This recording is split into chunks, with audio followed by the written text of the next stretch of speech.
Dito ngay ako iuupo sa kahoy na bilog na ito.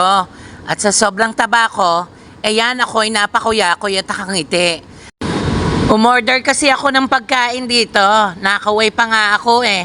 Habang naghihintay ng pagkain ko, di ako umupo din sa bilog na kahoy na are. O ayan, pinagmamasdan ko ang mga halamang nakapalibot. Pati yung puno ng bayabas, yung nasa harap kong ayan. Tunay na nga ngayon nga lang ako nakakita ng upuan na bilog na are. At sa sobrang saya ko, ay ako'y natusok sa puwet. Ayan o, tinan mo. Para nga pala akong tanga dito. Ang daming tao diyan sa harap kong ayan. Pero ako'y nakagayaan, di ba? Manghang-mangha nga ako sa lugar na ito.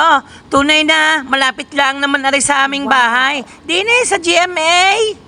Isa itong kainan na 99 pesos lang. Unlimited rice at mga iba pang ulam.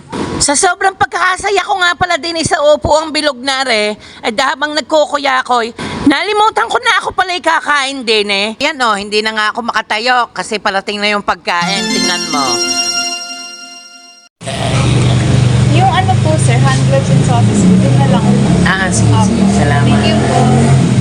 At ito na ang ating binili na manok, unlimited rice pa yan. O, diba? Ang sarap! Nire-ready ko nga pala itong aking gloves. Ayan, at ako'y pasal na kainaman ng gutom kong are. Itong oras na ito nasa alas 10 na ho ng gabi at ako'y galing trabaho. Kainan na guys! Ayan, ang sarap! Habang ako nga pala nakain nakita ako ng waiter. Nagdala ng kanin, di ako'y sinundukan ng isa.